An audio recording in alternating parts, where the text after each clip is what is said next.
우리가 2025년도에 전 인류가 어떤 소망을 가지고 있는가 해서 조사를 했는데 그 한 가지가 무엇이냐면 평화라고 합니다. 평화.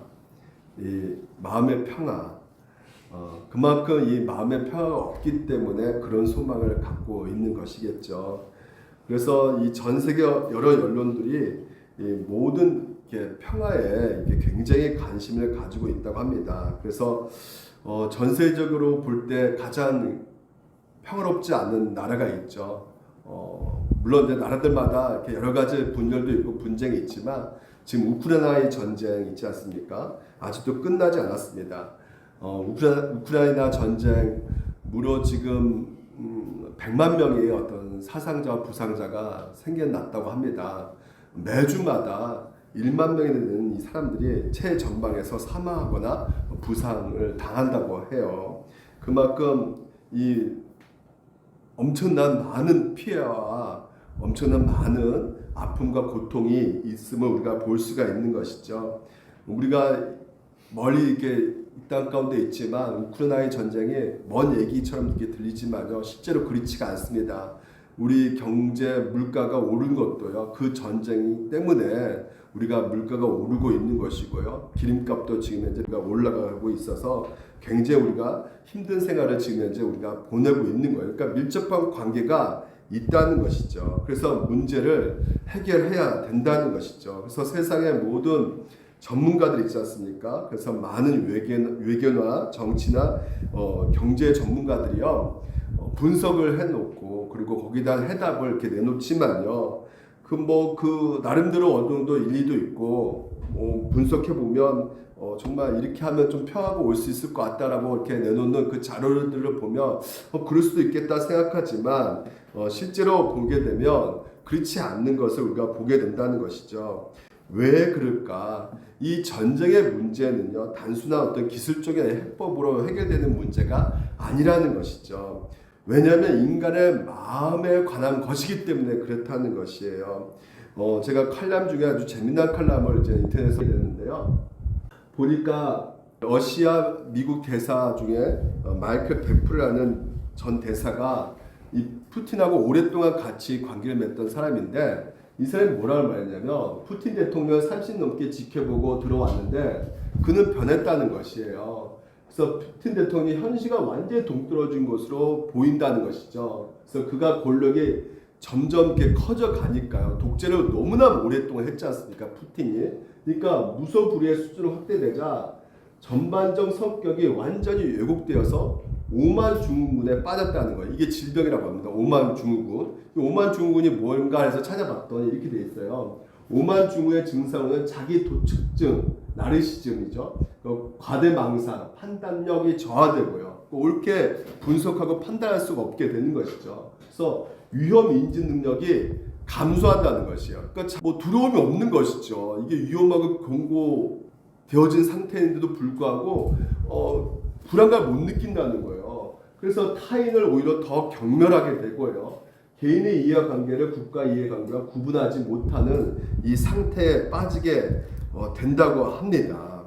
그렇기 때문에 이 푸틴은요, 계속해서 하는 그 행동 가운데 상대방 얘기를 전혀 듣지 않는다는 거예요. 그래서 오히려 자기 앞길을 막는 거에 대해서 어떻게든지 그걸 통과시키기 위해서 수단과 방법을 가리지 않고 많은 가해를 한다고 합니다.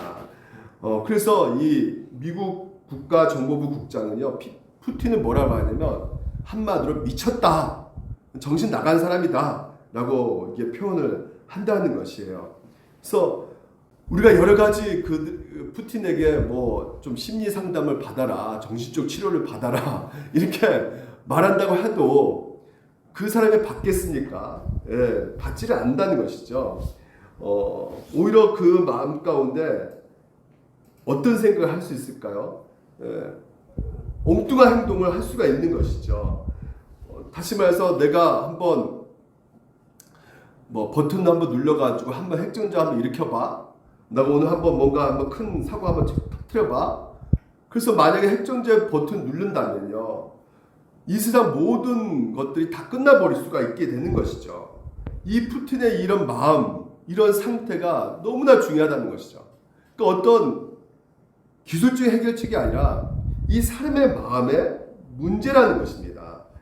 우리가 러시아, 우크라이나 이런 상태에서 볼 때 그렇죠. 러시아가 전쟁을 일으켰던 원인이죠. 침략했으니까요. 하지만 또한 실제 내용을 자세히 또한 살펴보게 된다면 러시아 입장에서도 또 할 말들이 굉장히 많이 있거든요. 여러 가지 복잡한 사항들 가운데 있는 것이죠. 이런 복잡한 상황 속에서 누군가가 희생을 하고 손해를 봐야 이 문제가 해결될 수가 있거든요. 내가 희생하기로 결정하면 되거든요. 근데 그런 희생이 손해 이런 거 보지를 있기 때문에 문제가 해결되지 않고 있다는 것을 보게 된다는 것입니다. 사람의 이 마음을 어떻게 하면 희생할 수 있도록 할 수 있는 것인가? 그래서 어떻게 해서 내가 좀 양보하겠어? 내가 너무 많이 지나쳤어. 이렇게까지 그런 말을 끌어낼 수 있는 그렇게 하는 방법이 무엇일까라는 것이죠.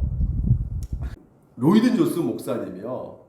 이분이 이제는 1차, 2차 세계대전을 겪으면서 자기 교회가 그 미사일 폭격으로 불타는 것도 보았고 가장 좋아하는 사람이 그 전쟁을 통해서 죽어가는 그 상황도 이 목사님이 봤어요.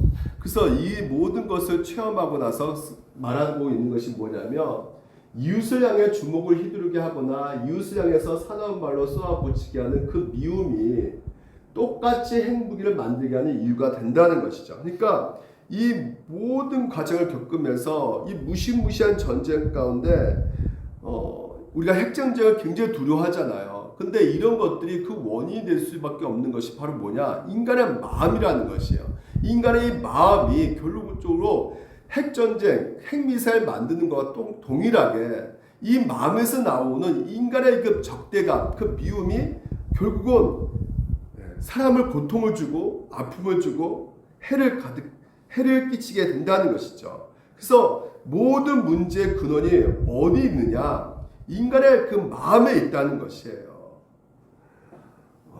저도 이렇게 이제 목사지만 여러 가지 그 사람들 만나서 이 사람들 관계 가운데 이 분쟁이 있잖아요. 많은 그 서로 간의 사이에 싸움이 있는데 그래서 중재 역할을 해볼 때 이 부부끼리의 문제 또한 뭐 여러 가지 친구들끼리 문제 그리고 목사들끼리도 이렇게 싸움이 있거든요. 문제가 있습니다. 목사라도 뭐 이렇게 거룩한 건 아니죠. 서로가 미워하고 시기하고 막 상대하고 싶지 않는 그런 모습들을 볼 때 이 중재를 시도하려고 할 때요. 종종 저는 이제 절망을 느끼죠. 왜냐하면 서로 네 잘못이라는 것이에요. 서로 너가 잘못했다. 아니야, 네가 잘못했다. 네가 책임이야. 네 책임이야. 아니야, 너 책임이야 하면서 끝없이 그런 반복적으로 하는 말들이 너 때문이야. 너 때문이야. 네가 한 것이야. 그러니까 양보를 하지 않는 것이에요. 생각해보면 양쪽 다 보게 되면 나름 잘못한 것도 있거든요. 한쪽이 잘못한 것도 아니거든요. 그 나름대로 그들이 말하고 싶은 어떤 정당한 그 말들도 있거든요. 제가 전에 그 사랑과 전쟁이라는 그 프로인가요? 그걸 봤더니 남편이 이게 바람을 피워서 간을 맺는데 뭐 제 생각에는 그 사람 뭘 한 말이 있겠습니까? 자기가 잘못한 것이니까. 근데 그 드라마 보면 세상에 그 남편이 이런 말 하는 거예요. 그래요, 내가 그 뭐 만났어요. 여자를 만났어요. 근데 내가 잘못한 건 사실이지만 아내가 돈을 너무나 헤프게 써요. 또 어떤 사람은 그래요, 내가 잘못했어요. 잘못했지만 아내가 너무나 내 생각을 안 해요. 공감력이 너무나 떨어져요. 양쪽 모두가 이렇게 팽팽한 겁니다. 누구라도 양보를 해야 되는데 양보를 하고 지지 않는 것이에요. 그래서 어떻게 누군가를 희생할 수 있고 어떻게 해야지만 서로가 한 명이 양보할 수 있을까? 그러니까 이게 훨씬 더 이 마음의 문제라는 것이에요, 여러분. 우리가 생각하는 문제 가운데. 그래서 이것이 어느 지점에서 우리 힘과 능력으로 해결될 수 있는 부분인가? 이 마음이요. 사람을 변화시킨다는 거 제가 중재 역할 했지만 이게 잘 안 됩니다. 안 돼요, 안 돼. 이 노래 옛날 노래인데 You Are the World 아십니까? You Are the World, You Are the Children 이 노래가 그 아프리카 그 아이들을 돕기 위해서 우리가 세계의 어떤 평화를 가져야 된다. 그러니까 그래서 서로가 어떻게 한번 이번 기회에 서로가 하나 되어서 밝은 미래를 만들어가자. 그러니까 노래 가사가 우리는 한 신의 자녀들입니다. You are the children 막 그 종교적 색깔이 있어요. 이 You are the world가 마이클 잭슨이 만들었어요. 작곡했는데, 그러니까 빌보드 차트 1위를 한 사람들만 모여가지고 이렇게 가수들이 모여서 같이 함께 노래를 불렀던 거예요. 그래서 우리는 함께 밝은 미래를 만들어갈 사람들입니다. 지금이야말로 우리는 우리의 사람을 구원할 기회입니다. 우리 함께 더 나은 세상을 만들 수가 있어요. 당신과 내가 이런 주제로 이렇게 지금 이제 이 노래가 만들어가지고 굉장히 많은 사람들이 불러주고 있고 지금도 기억하고 있단 말이죠. 이 노래를 You are the world, You are the children 노래 굉장히 좋아요. 근데 여러분 이 여기서 가수 중에 하나 밥 딜런 이분이 노벨 문학상을 탄 분이거든요. 그리스도인인데 이분이 이 노래 부르는데 표정이 안 좋아요. 얼굴 기색이 안 좋은 거예요. 그래서 기자가 물어봤어요. 왜 이렇게 표정이 안 좋습니까? 물어봤더니 이분이 이렇게 대답을 한 거예요. 인류는 스스로 구원할 수가 없다는 것입니다. 우리가 우리의 문제를 스스로 해결할 수 없다는 것이에요. 우리는 다 어디에 있냐면 흑암 가운데 있다는 것이죠. 그래서 우리는 지혜가 없다는 거예요. 탁월한 지혜가 없다는 것이죠. 그래서 우리 인간은 스스로 문제를 해결할 능력이 없다라고 생각했기 때문에 그 노래를 부르면서도 별로 이렇게 마음에 와닿지가 않았다는 것이죠. 오늘도 이런 엄청난 문제 해결 방법이 누구한테 있는 것이냐? 우리의 마음의 흑암, 우리의 마음의 이 오염됨 때문에, 더러운 죄 때문에 모든 세계가 흑암에 지금 이제 앞이 캄캄한 부패도 있고 어둠캄캄한 우리의 삶이 지금 이제 놓여져 있단 말이죠. 그래서 이것을 우리 스스로 이 문제를 해결할 능력이 없다는 것이에요. 우리가 지난 시간부터 우리가 요한일서를 우리가 살펴보고 있습니다. 요한일서는 왜 써여졌느냐 했을 때 5절 13절 이렇게 말하죠. 내가 하나님의 아들의 이름을 믿는 너에게 이것을 쓰는 목적은 뭐냐면 너희로 하여금 너에게 영생이 있음을 알게 하려 함이라는 것이에요. 그러니까 영생이 있다는 것을 알려주기 위해서 이 책을 썼다고 말합니다. 그러면 영생은 무엇이냐라고 했을 때 요한이 쓴 그 책이죠. 직접 이렇게 말합니다. 우리 같이 한번 17절 3절 읽어볼까요? 시작. 영생은 곧 유일하신 참 하나님과 그가 보내신 자 예수 그리스도를 아는 것이냐 이렇게 말하고 있어요. 그러니까 여기서 아는 것이 바로 무엇이냐면 교제예요. 코이노니아. 지난 시간 제목이 뭐였어요? 코이노니아. 사귐이란 말이죠. 그래서 요한일서 1장 3절에 우리가 보고 들은 바를 너희에게 전하면 너희로 우리와 사귐이 있게 하나니 우리의 사귐은 아버지와 그 아들 예수 그리스도와 더불어 누리는 것이라는 것이에요. 그러니까 여러분 상대방이 알면 알수록 우리가 더욱더 풍성하게 누릴 수가 있죠. 예원아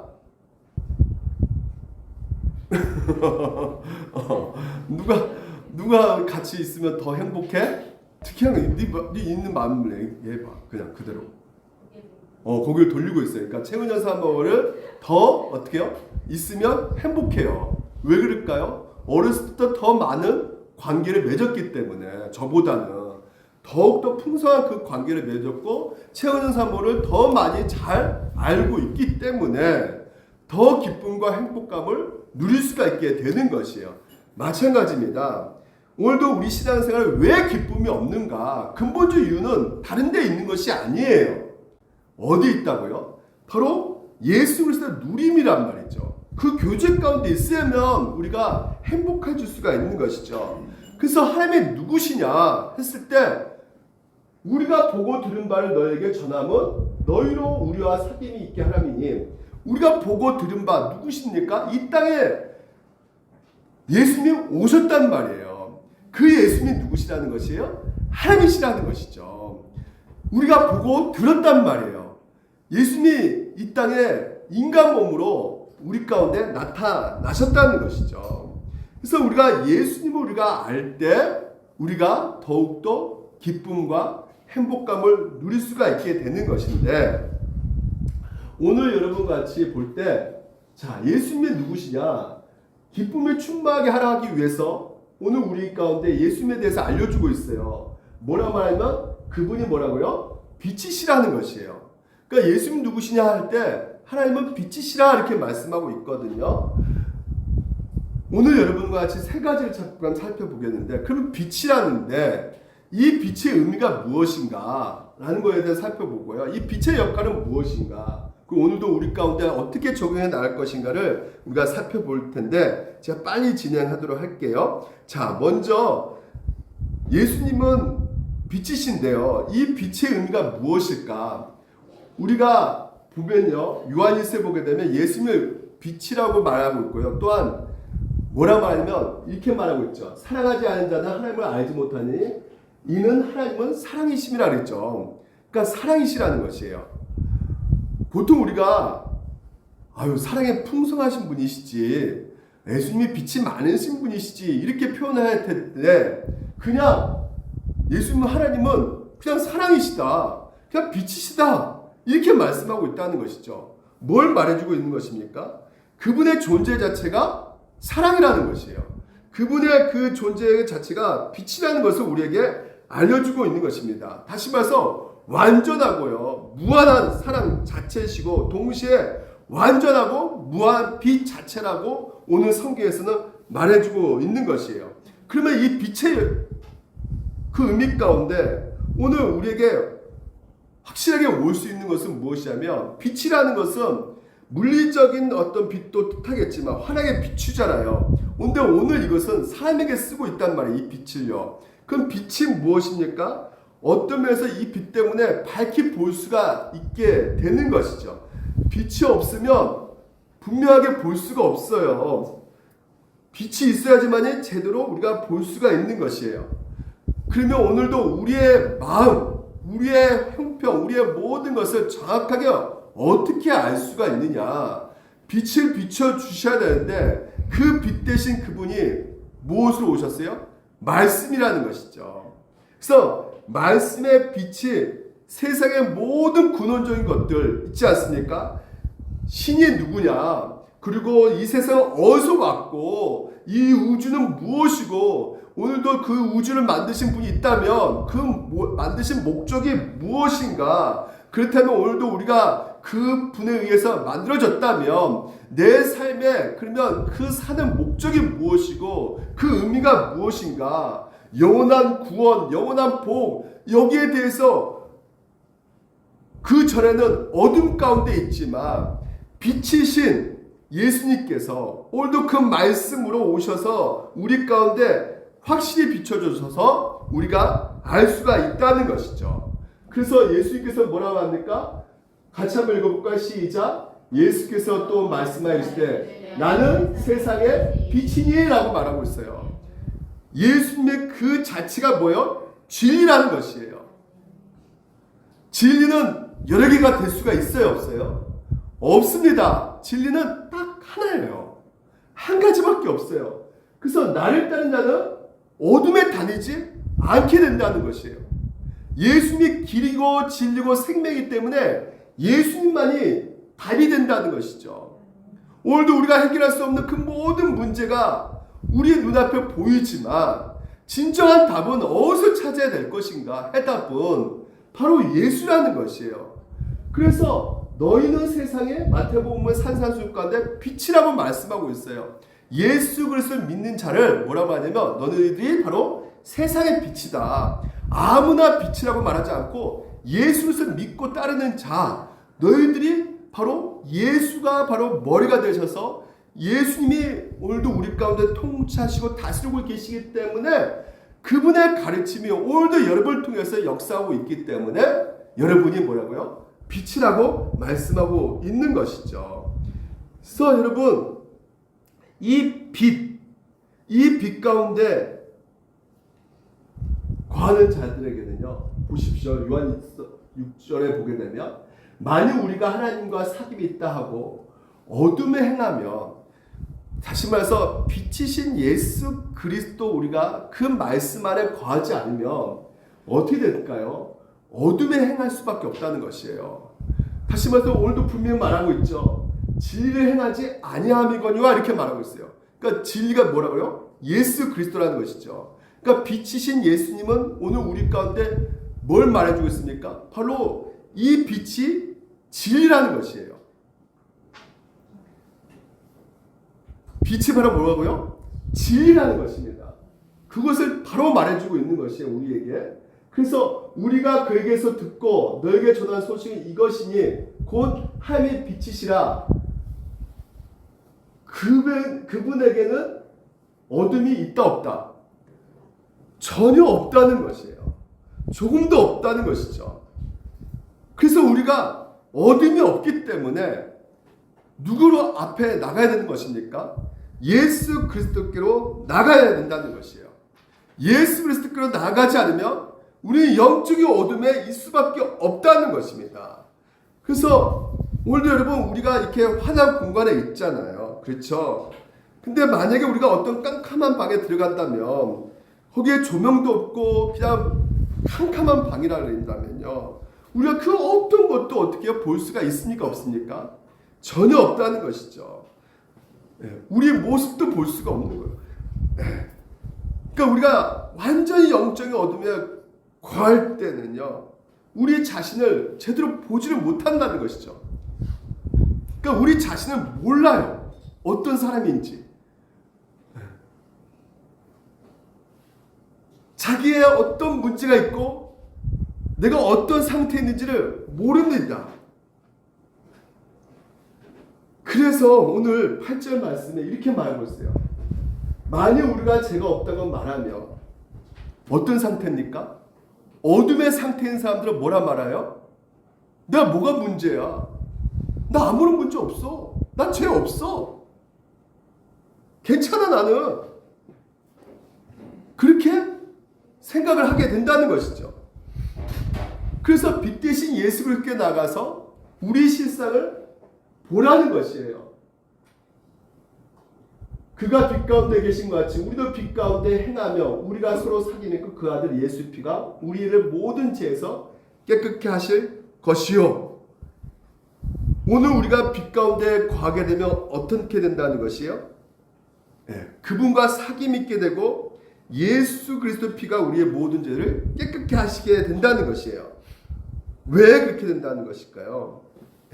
왜 이렇게 될까요? 바로 우리의 죄를 깨닫게 되기 때문에. 누구 통해서? 예수 그리스도를 통해서. 그래서 내 죄가 얼마나 큰지를 예수 그리스도께서 그 십자가에 달려서 흘리신 그 피를 왜 흘리셨습니까? 내가 흘려야 될 피거든요. 내가 달려야 될 십자가거든요. 그 십자가에 흘린 그 피를 보면 내 죄가 얼마나 큰지를 깨닫게 되면서 그 예수를 필요할 수밖에 없다.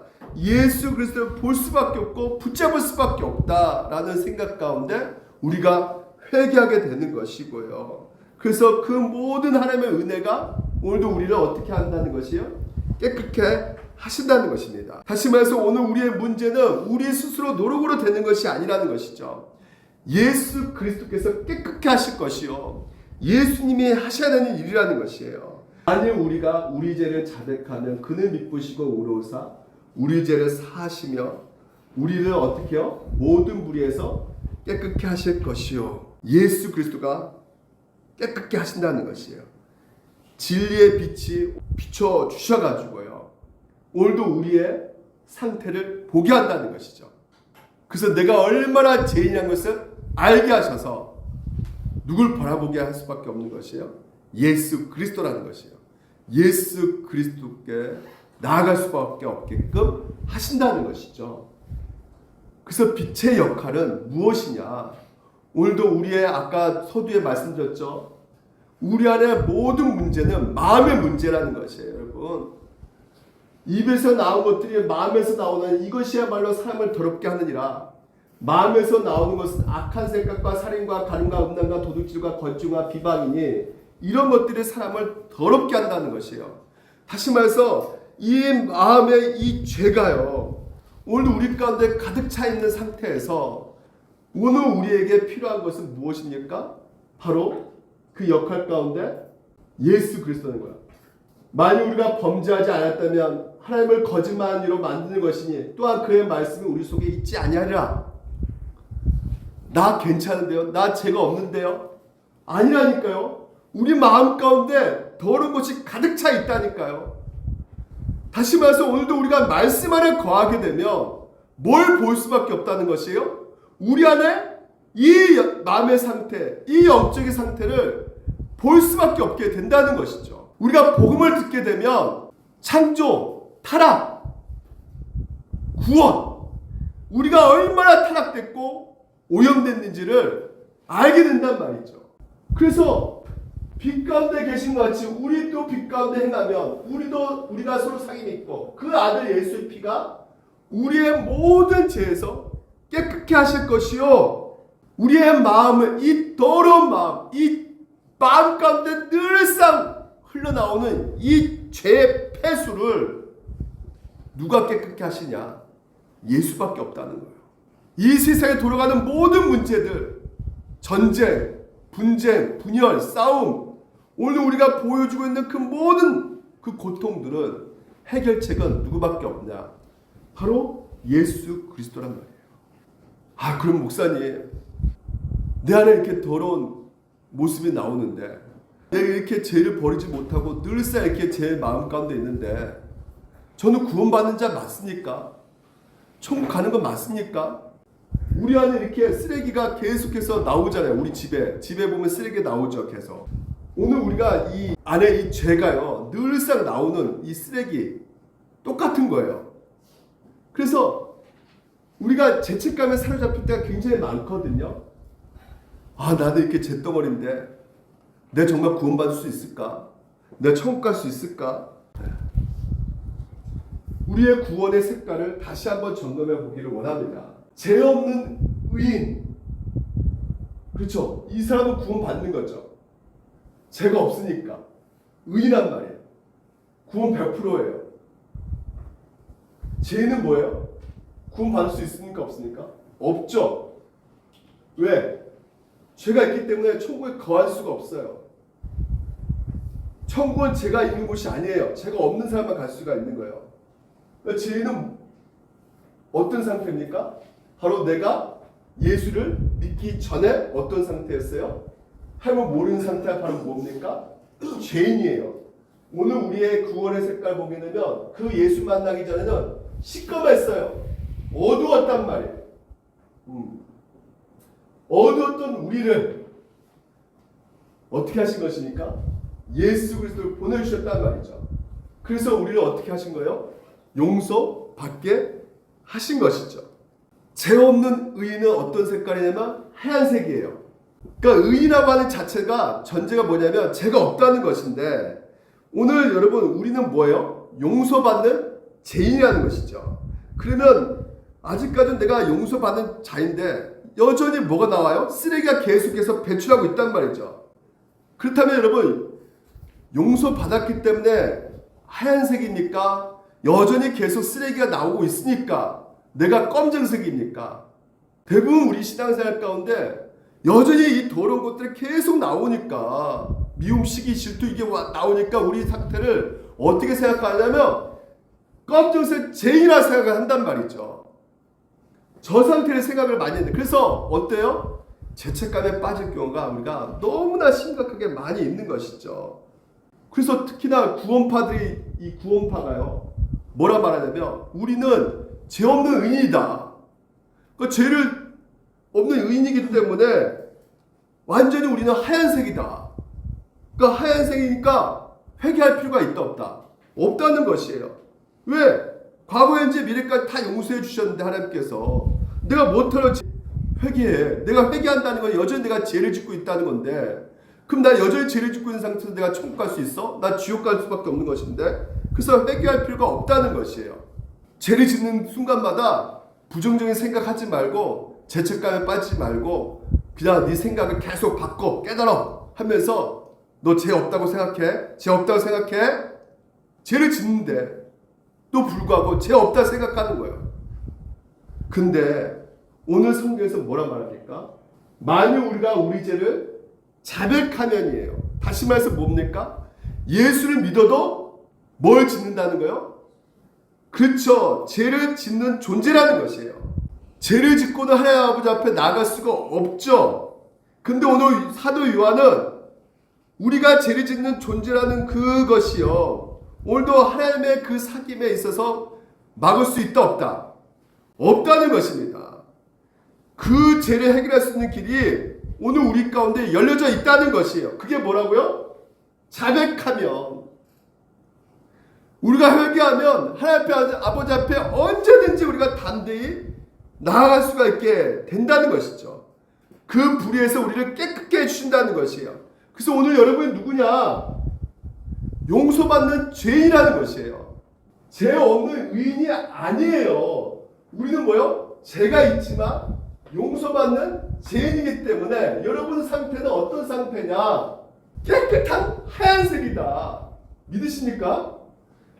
여러분의 상태는 하얀색이에요. 그래서 예수께서 이르시되 모욕한 자는 발밖에 씻을 필요가 없느니라. 이미 여러분은 모욕했단 말이죠. 모욕했다는 것은 무엇이냐면 거듭났다는 거예요.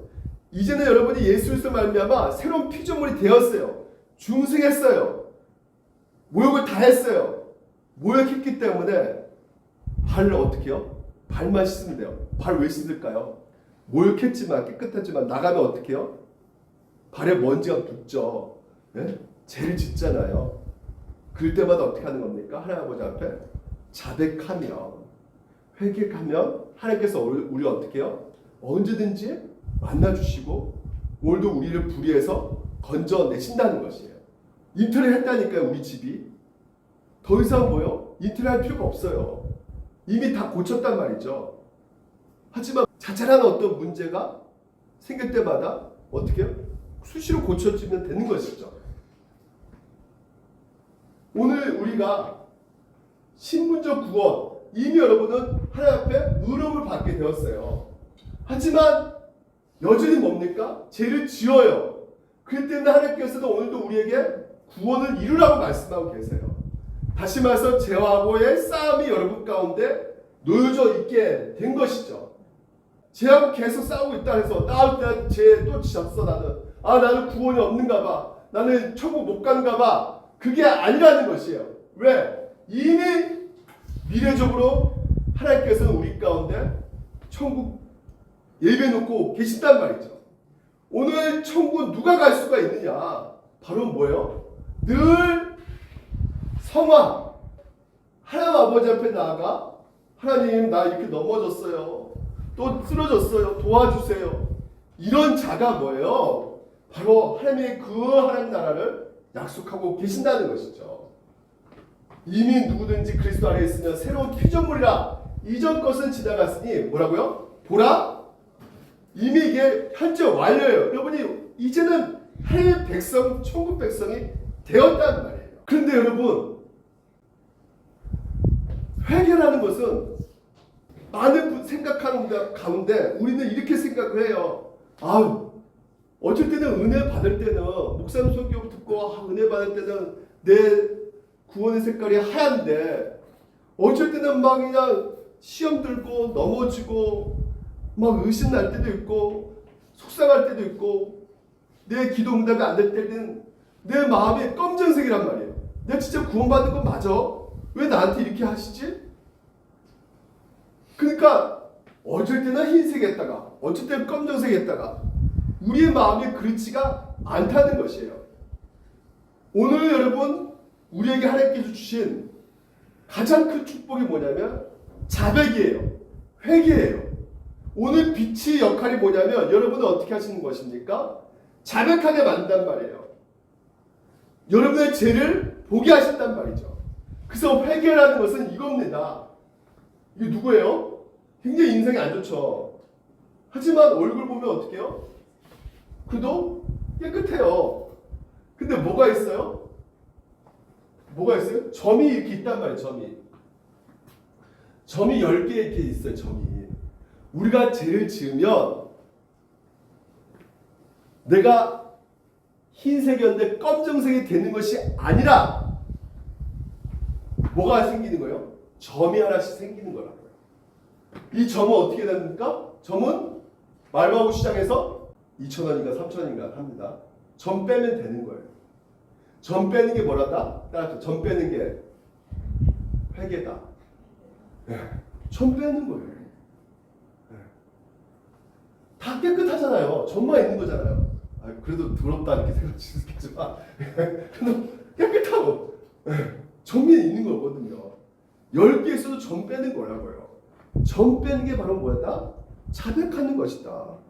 그리고 하나님께서 어떻게 하신다? 오늘도 여러분 가운데 그 모든 문제들을 다 건져내신다. 도와주신다. 라고 약속하고 계신다는 것이에요.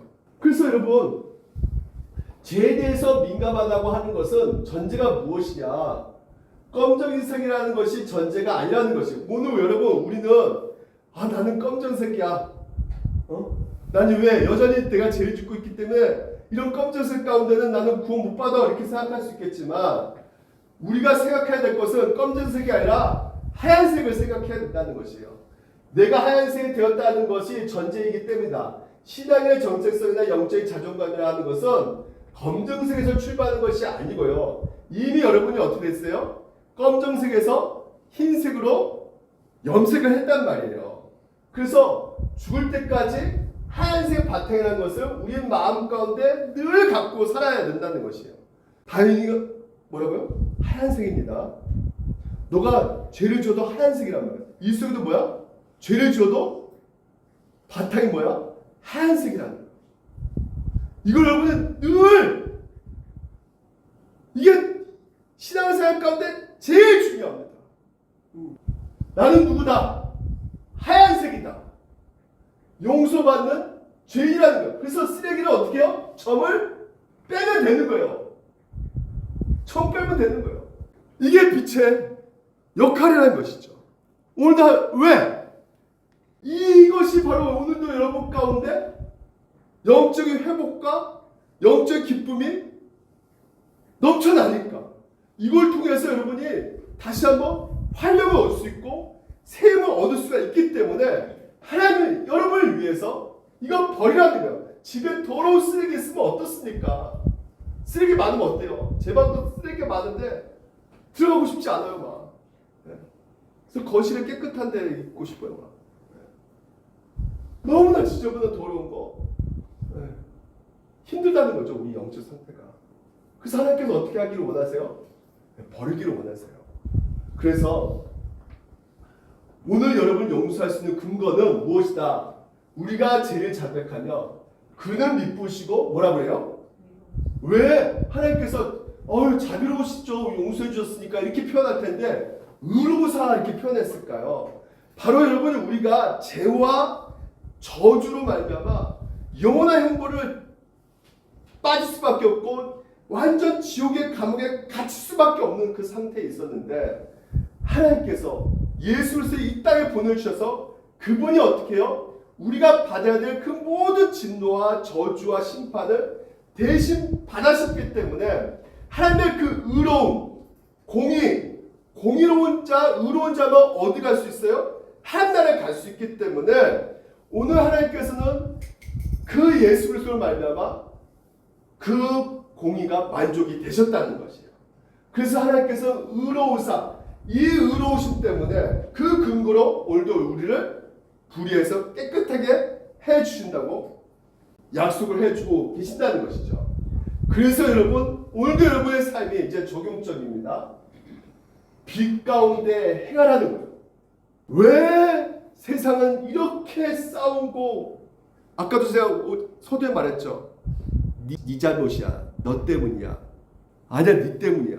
네가 책임져야 돼. 아니야 나야. 막 서로 그냥 싸우잖아요. 막. 그게 어디서부터 시작돼요? 머리에서 시작되는 것이 아닙니다. 가장 가까운 우리 가정에서부터 시작되는 것이죠. 서로 막 싸우는 거예요. 그 싸움 속에서 하나님께서 뭐라 말씀하시냐면 빛 가운데서 행하라는 것이에요.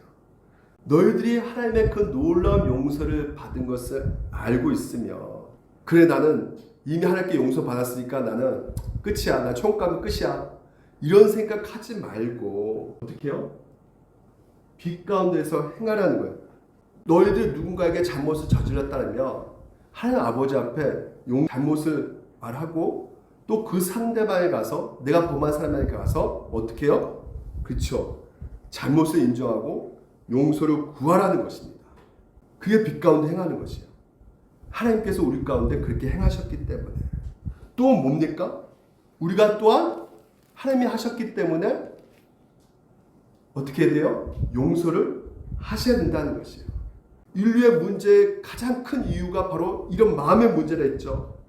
이 미움과 시기, 이연 적대감, 그래서 상대방에게 독한 말을 하고 독한 행동을 하고 폭력을 쓰고, 그러니까 이런 모든 것들이 어떤 국제 정세가 변화시켜가지고 이게 화목하게 되어 평화된 것이 아니라, 오늘도 뭐라는 말씀하시냐면 예수님께서 우리를 용서해 주셨기 때문에, 용서해 주시기 위해서 우리 가운데 어떻게 하셨어요? 인간 몸으로 낮아지셨다는 것이에요.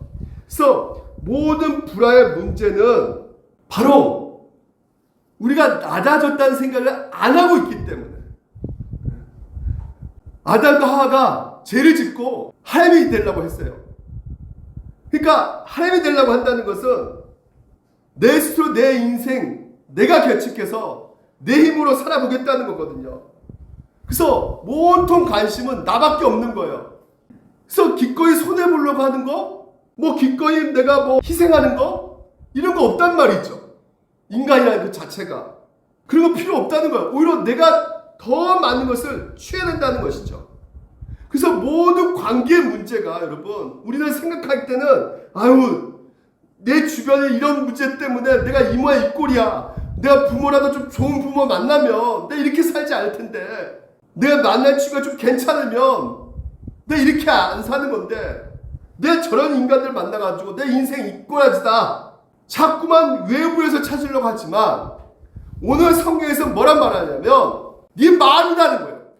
마음이라는 것은 뭐냐면 하나님과 너와의 관계에서 문제가 생기는 것이라는 것이에요. 결론적으로 그는 뭐라고요? 미쁘시고, 미쁘시다는 건 뭐예요? 끝까지 오늘도 우리 가운데 신실하신 분이시라는 것이에요. 다시 말해서 하나님께서는 오늘 여러분 인생 가운데 너는 사람과 다른 사람 탓으로 돌리고 환경 탓으로 돌리지만 너와 나의 관계 문제인데, 너가 나를 믿고 있어야 되는데 믿지를 못하고 있다는 거예요. 내가 너를 돌봐주고 내가 너를 지켜주고 내가 너와 함께하고 있다는데 너 왜 못 믿니? 이겁니다. 믿지를 못하니까 어떻게 해요? 누구하고도 내가 손해보려고 하지 않아요. 내가 양보하려고 하지 않습니다. 하나님께서 다 챙겨주시고 먹이신다고 입히신다고 말씀했는데도 불구하고 믿지를 못하는 거예요. 그러니까 어떻게 합니까? 양보를 안 하죠. 지기를 싫어하는 거예요. 왠지 내가 사과하고 미안하다 말을 먼저 하면 내가 왠지 모르게 빚진 것처럼 느껴지니까. 그래서 먼저 사과하는 말을 못해요. 잘못된 말을 못합니다. 네 책임이야, 너 때문이야, 계속 싸우는 거야. 너 때문이야, 너 때문이야, 너 때문에 이렇게 된 거야, 네가 그렇게 한 거야, 계속 너 때문에 너 때문에 했는데 갑자기 한 사람이 그래 나 때문이야, 나 때문이야. 둘 중에 한쪽이 취약해지기로 작정했어요. 연약해지기로 작정했어요. 그래 내가 잘못했어, 내가 잘못했어. 그러면 어떻게 됩니까? 계속 그 사람이 너 때문이야, 너 때문에, 너 때문이야. 내가 잘못했어. 그러면 어떻게 해요? 싸움이 돼요, 안 돼요? 너 때문이야? 나 때문이라고 그러네? 그때부터 어떻게 되는 것이에요? 인간의 마음 가운데 자기 자신을 볼 수밖에 없다는 것이죠. 내가 미안하다고 말하는 순간에 우리는 그 사람 앞에서 약해지는 것입니다. 내가 고맙다고 말하는 순간에 상대방에게 빚진 감을 느낄 수가 있는데요. 나는 나를 낮출 생각이 전혀 없다는 그 생각 가운데는 결코 고맙다는 말도 못하고 미안한 말도 못합니다. 하지만 여러분, 예수님이 이 땅에 오셔서 인간 몸을 오셔서 낮아지셨어요. 오늘 여러분에게 빛 가운데 행하라 말씀하시면서 낮아지라는 것이에요. 취약해지라는 것입니다. 연약해지라는 것이에요. 그럴 때 상대방에게 어떻게 할 수 있는 것입니까? 그렇죠. 고맙다는 말을 할 수 있는 것이고요. 미안하다는 말을 할 수 있는 것이고 관계가 회복해질 수가 있게 되는 것입니다. 그렇기 때문에 여러분, 관계를 회복시키려면 어떻게 되는 겁니까? 자기를 연약하게 만들어야 된다는 거예요. 자기를 취약하게 만들어야 된다는 것이에요. 한쪽이 취약해짐을 말미암아 연약해짐을 말미암아 관계가 성립이 되는 것입니다. 너 때문이야, 너 때문에, 네 책임이야, 너 때문에 이렇게 됐어, 막 이렇게 서로가 싸우는 그 상황 속에서는 결코 관계가 회복되지가 않아요. 오히려 악화됩니다. 하지만 한쪽이 그래, 내가 손을 보기로 작정했다, 나 때문이다, 한쪽이 약해지기로 결정했어요. 그때야 뭐가 되는 겁니까? 소통이 되는 것이에요. 그때야 어떻게 되는 겁니까? 대화가 되는 것입니다. 모든 평화는 한쪽이 약해져야 돼요. 한쪽이 자기가 가지고 있는 것을 내려놓아야 되는 것입니다. 자존심 뭐 이런 거, 나 저 사람을 이야기하고 싶다? 그러면 어떻게 되는 겁니까? 먼저 제가 취약해져야 된다니까요. 오늘 여러분, 빛 가운데 행하라. 예수님이 용서하셔서 오늘 인간 몸을 오셔서 낮아진 것처럼, 용서하시기 위해서 낮아진 것처럼 오늘도 우리에게 낮아지라고 말씀하고 있는 것이에요. 왜? 예수님이 이 땅에 오셨다는 것이죠. 예수님이 우리를 찾으러 오셨단 말이에요. 예수님이 오늘도 우리가 사과하지 않았는데 예수님한테 우리는 어떤 모습이었습니까? 막 정죄하고, 아니 예수님이 하나님이신데 그분과 신앙 논쟁을 했다니까요. 인간이 하나님한테 막 비난하고 비방하고. 근데 그것을 다 예수님께서 어떻게 하셨어요? 네 책임이야, 너 때문이야, 너 때문이야 막 싸우셨습니까? 아니에요. 다 받아주셨다고요. 인간의 증오와 분노 다 받아주셨어요. 취약해지기로 작정하셨단 말입니다. 연약해지신 것이란 말이에요. 인간 앞에서.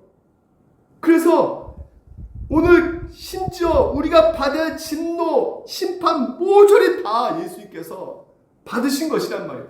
그래서 뭡니까? 마지막 다 끝났어요. 그는 실로 우리의 질고를 지고 우리의 슬픔을 당할거늘 우리가 생각할 그는 징벌을 받아 하나님께 맞으며 고난을 당했다 하노라. 그가 찔림은 뭐라고요? 우리의 허물 때문이요, 그가 상함은 우리의 죄악 때문이라. 그가 징계를 받음으로 어떻게 됐다는 것이요? 어떻게 됐다는 거예요? 평화입니다. 평화. 빛이신 예수 그리스도가 오늘도 우리 가운데 오셔서 진정으로 여러분 가운데 가장 행복을 주기 위해서 뭘 하셨느냐? 평화입니다. 평화. 예수님이 오늘 코이노니아를 통해서 우리 가운데 뭘 주기를 원하고 계시냐? 우리 안에 이 더러운 마음 가운데 이 죄들은 절대 취약해지기를 원하지 않고요, 절대 내가 이겨야 되고요, 내가 이런 무한 경제에서 내가 높아져야 되고 내가 인정받아야 되고, 예수님께서 우리의 모든 허물과 죄를 다 십자가 달려 짊어진 모양이야 우리에게 말씀하고 계시는 것입니다.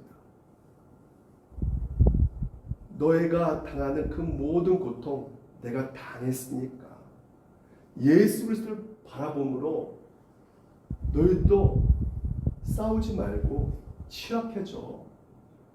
빛 가운데 행해. 너희들도 연약해져. 우리에게 말씀하고 계시는 것이. 그럴 때 어떻게 되는 겁니까? 평화가 이루어지는 것이에요. 평화. 오늘 우리 물된동사교회 이 나라 이민족 가장 필요한 것이 무엇입니까? 뭘 같아요? 평화입니다. 평화. 평화롭지 않으면요, 인생의 가장 큰 문제 가운데 지옥이 따로 있는 것이 아니에요. 우리가 살아가고 있는 것이 지옥이 되는 것입니다.